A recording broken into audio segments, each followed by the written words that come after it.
Are you looking for some ideas, some topic ideas on what to mail out to NOO, non-owner occupied landlord properties? You're mailing out to the landlord, asking them if they've thought about selling their property rather than renting it. If you're interested in that, a bunch of different ideas, then you're in the right place. Let's talk. Hi, I'm Mike Cerrone with two listings per month. And today we're going to be talking about doing a mail out to NOO landlord properties, also known as investor properties, absentee owners. There's a couple different names rolling around out there. But I've knew this a long time. In the old days, we just called them NOO and knew what we were talking about versus an OO. And that's the way my public record system broke them out. And yours may still do that. So OO is owner occupied properties. That's one way to go. That's someone who lives in the home and they tend to want to sell it and then buy another property, whether they're staying local or going somewhere else, or at least move into another property. We're talking about a different group. That's the NOOs, non-owner occupied. These people own the property, but they don't live in it. It's either vacant or they rent it out. And typically, it's the rent out scenario that we're looking at, although it could just be a vacant property where they're having the mail sent to another address. Those people are all going to be in our NOO group, and we're looking at ways to reach out to them and through postcards and get them to respond back to us and show some interest in possibly selling rather than renting. Okay. Now, this is different than going after for sale by owners and expireds, because for sale by owners and expireds, you already know that they're interested in selling. That's why they're such a great hot topic, hot group.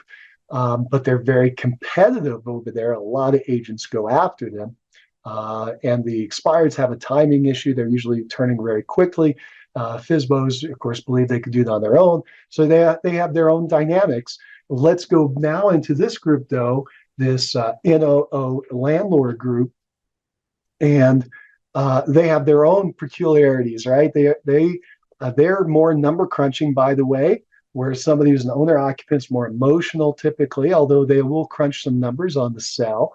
Landlords, though, they tend to be more business oriented, number crunching, analytical.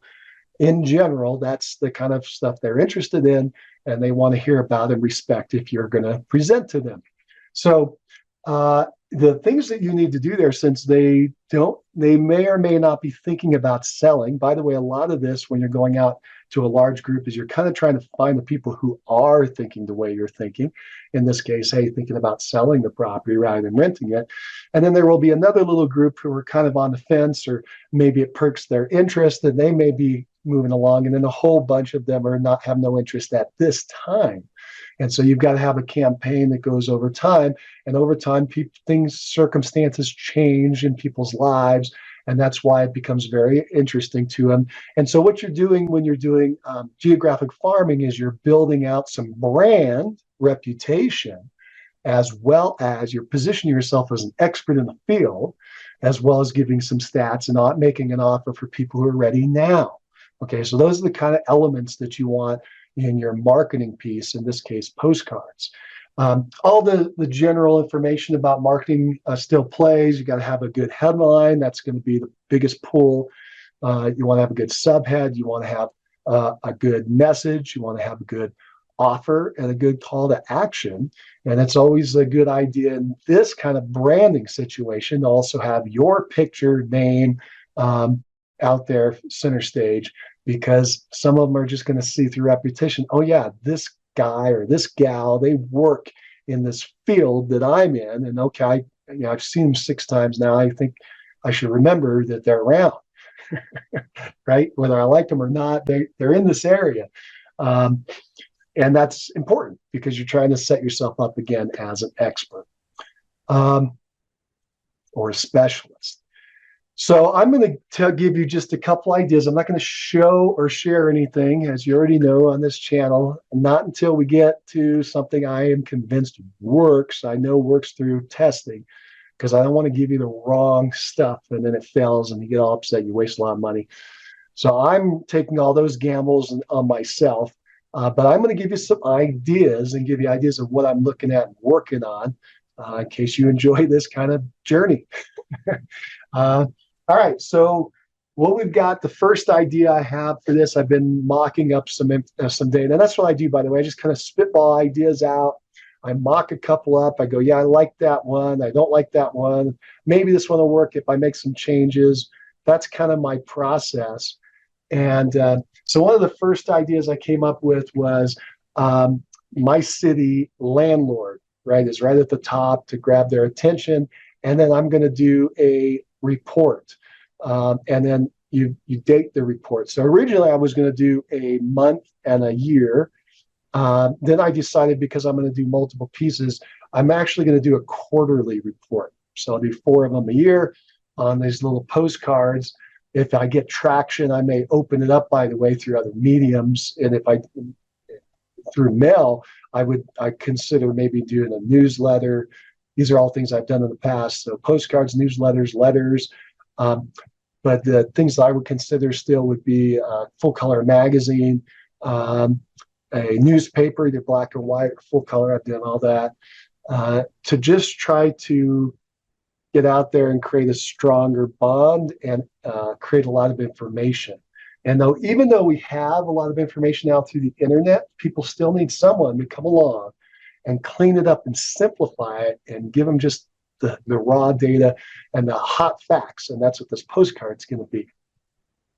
By the way, even though a lot of newspapers have been losing their readership and they're shrinking, I still know a guy who's sending out a newspaper to the area through a large, it's multi-zip code, and he is still doing very, very well. He's now taken in the second generation, his children, and they've done very well with that approach also.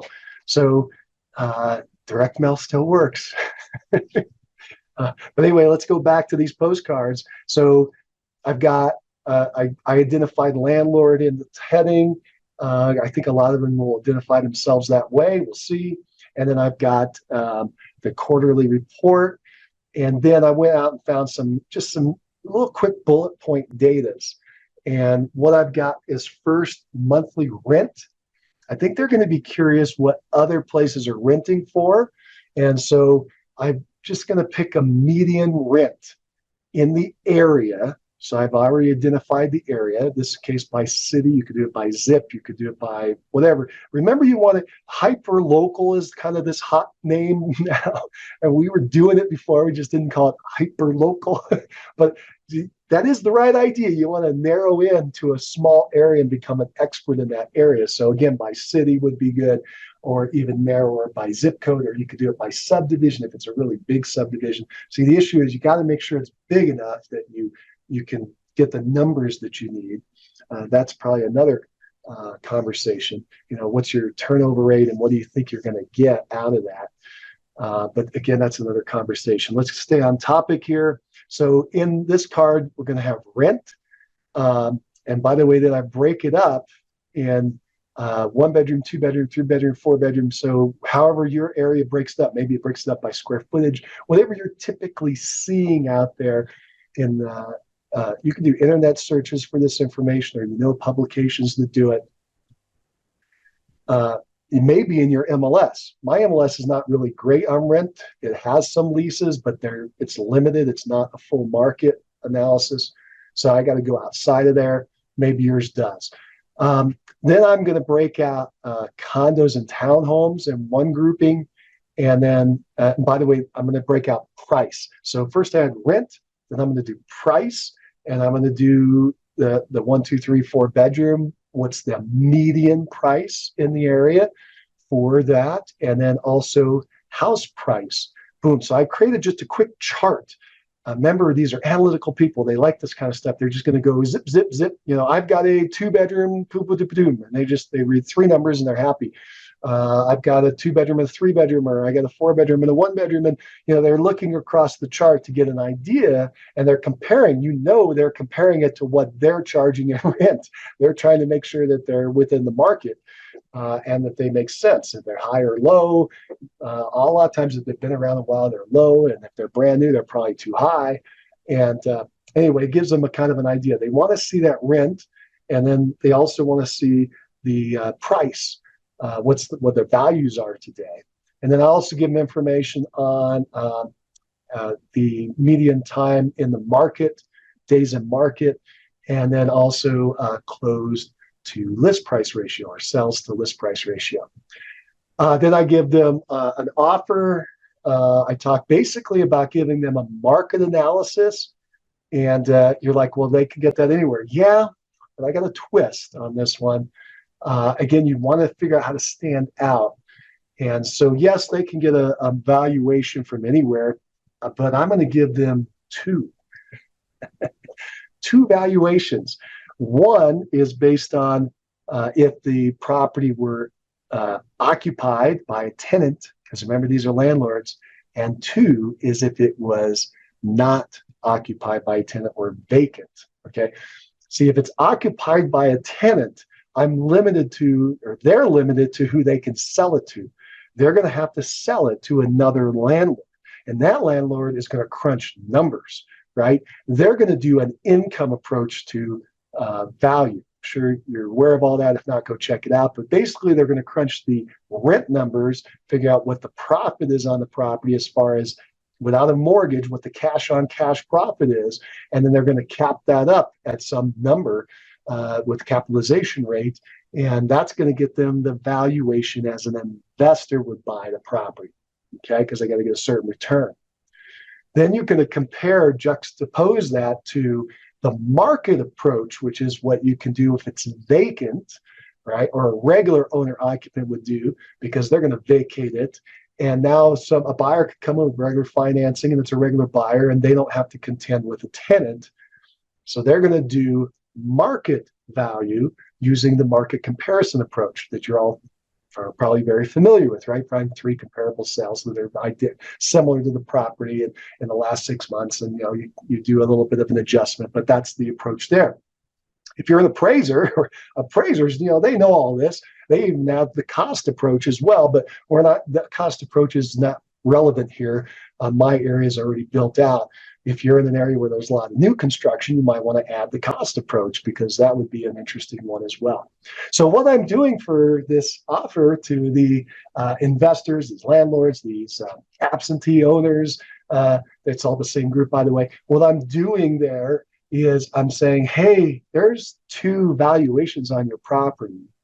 One is this income approach, and two is this market approach. But I don't phrase it that way. I say one is with a tenant in it, and one is with no tenant, because that's what's easy for them to visualize. And now I'm different, right? I'm not the Zestimate from Zillow. I'm not the AVM that they pluff some other site. This is something unique, because they don't know whether the income approach will be higher or lower than the market approach. In other words, with the tenant versus without. And fact is, you don't know what it is unless you crunch the numbers. Okay. Now, based on what's happening in the overall markets today, it's probably going to be one that's higher than lower. I'm not even going to say, actually, I'll just leave it as a mystery, but it's pretty clear cut today. But if the market changes, valuations change, boy, this will adjust. And so, anyway, two valuations on that property. And if you're an appraiser, by the way, you already know this, right? And if you just look at the appraisal next time you go, and if you don't remember your classes, there are 3 sections. They do 3 different kinds of appraisals on the property, and then they weight them. They give more weight to one or the other, depending on what kind of property, residential, commercial, et cetera. And usually for us in residential, they're weighting the market approach, so that's why we focus all our time on it. But the other 2 approaches will be right in your regular appraisal, right? Okay, so anyway, I know I took a lot of time on that, but that's how I'm kind of standing out. That's my little differentiator that I'm going to try. It may not work, but that's my goal, and that's the stand. Anyway, so that's one card. Now I'm going to just give you some more topic ideas, some quick ones. Okay, good. So I have another card that just hits that point specifically.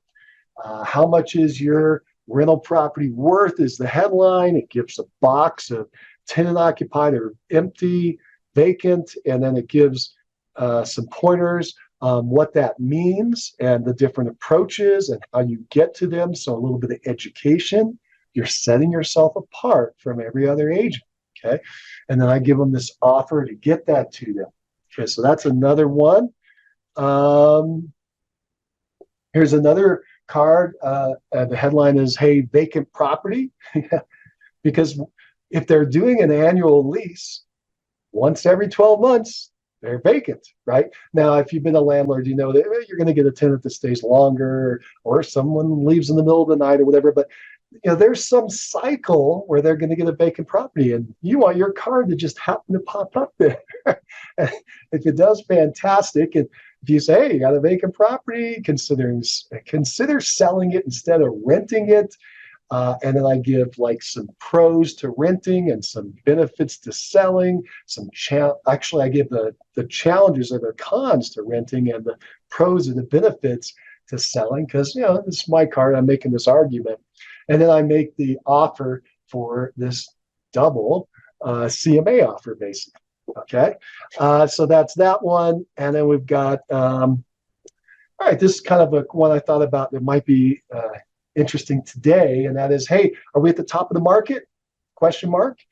Is a recession coming? Question mark. Time to cash out? Question mark. These are decisions they have to make, but I'm sure they're thinking about it. And then I give a little bit of a bullet point. I try to keep a lot of bullet point, or in this case, it's like a chart. And hey, here's keeping it or here's selling it, and some of the pros and cons of each of those. And then we go down into the offer. Have any others? Let's see. Okay, so then I had another one, maybe might be interested in them. Say, hey, want a different rental property without paying any capital gains tax, question mark. Okay. And then I've talked about a 1031 tax deferred exchange. And I break it out into the steps, but bullet point, big chunk steps. There's a lot of details that go in there. You have to do it right, have a disclosure in there. By the way, all these have disclosures that have to be, more information has to be given. And you always want to do that. Tell them to seek legal advice, accounting advice, etc. But that's the big idea of, hey, take this property, sell it, and buy this property. I'm doing a lot of words. You could do that visually, go from property A to property B, and et cetera. But you're going to have to explain it somehow. And there you go. That was it for the cards. And the only other advanced step that I haven't taken and won't for a while, I would test all this out first, would be in the card to have a tie-in. I think it would be pretty smart to have a tie-in to like a YouTube channel, like I'm doing right now, chatting with you. Create a YouTube channel where you just kind of chat with these landlords, and you just say, hey, this is how this works, right? And you just give a little 3-minute, 5-minute, 10-minute, whatever it takes, the time, but just a quick little synopsis of what's on that card, an explanation, and then on the card you just have the URL to send them to it, or you have one of those scan codes so that they can go over it. But you want to get them over to take a look at the video, and the reason to do that is to build up their familiarity with you. They got to meet you and realize, hey, this is a pretty cool person, rather than just the flat two-dimensional card. They're getting to see a little bit more of you, hear your voice, etc. I think that would be advantageous. I may do that with my expireds and FSBOs as well. I've been holding off on that because I'm trying to keep it as simplistic as possible to see if I get what gets the best return first without a personality involved, just the topic or the concept or the idea. And then once I get that, I think I would amp it up with this video edition idea. So we'll get to that. That'll be another step. Anyway, I hope this has been helpful. Again, just want to give you some ideas on NOO, landlord, topics to put on your postcards to send out. What do you think of this? Was it worthwhile? If you like it, go ahead and give us a thumbs up, give us a like. If you have any topics you think we should have added, or any comments about the topics we did, go ahead and put them down in the comments below. Let me know what you're thinking about. I'd love to hear that. And I think that's about it for today. I hope this has been helpful and maybe stimulating for your mind to try to get in that creative state where you can think of how you would make a presentation to a landlord to get them interested in giving you a call. And that basically really to get interested in selling their home rather than renting it. And you were the stimulus. And so now they're going to want to contact you and ask you some questions. That would be ideal. All right, that's it for today. Hope this has been helpful. Take care. Bye now.